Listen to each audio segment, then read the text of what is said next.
yes. Dapat maganda kayo ng lechon. Hindi kaya, Mars, ng budget. Unti lang kasi kinita ng pare mo.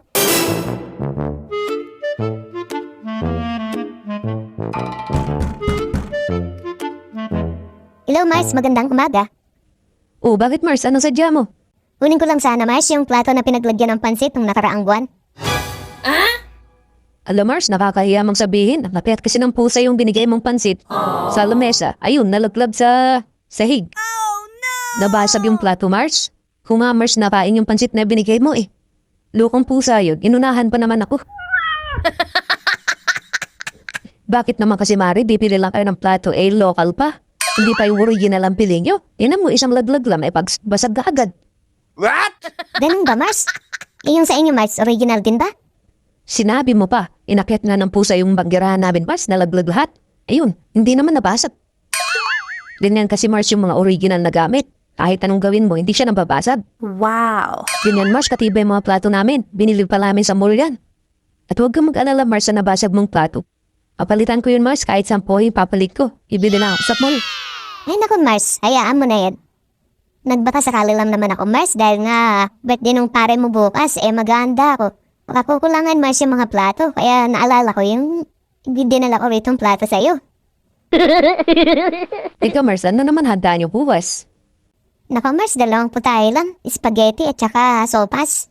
Oh, yes. Dapat maganda kayo ng lechon. Hindi kaya, Mars, ng budget. Unti lang kasi kinita ng pare mo. Siya nga pala Mars, pinapaalala ko ha. Kung bukas ang handaan, dapat huwag na kayo magsisimba bukas. Ngayon dapat kayo magsimba. Para bukas, tutukan nyo na lang yung pagluluto nang hindi nabubutom yung mga bisita. Ganun ba, Mars? Wala naman, Mars, nagreklamo sa mga bisita kung nung nakaraan. Ay siya, sige, Mars, alis na rin ako at may pupuntahan pa ako.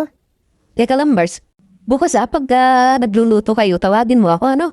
At ako titikim ng mga niluluto niya. Baka naman kasi Mars hindi magustuhan ng bisita, at least alam ko na kung hindi masarap. What? At hindi rin kahiya-hiya sa mga bisita. Okay, sige, Mars. 1 day later.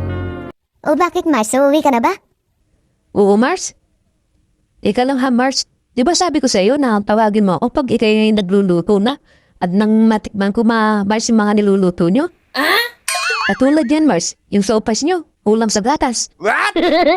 At saka Mars, yung spaghetti na niluto nyo, parang maputla. Sinabi ko naman kasi sa'yo Mars na kapag nagluluto kayo, tawagin mo ko. Ay ayo, yun ang mga itsura ng niluto nyo. Sino ba kasi Mars ang nagluto? Yung kumpare mo, Mars? Ganun ba? Sige, uwi na muna ako Mars. Ika Mars, baka nang pwedeng makapag-take out. Wala kasi kakainin yung pare mo sa bahay. Ako, sige, Mars, kumuha ka na lang. A few moments later.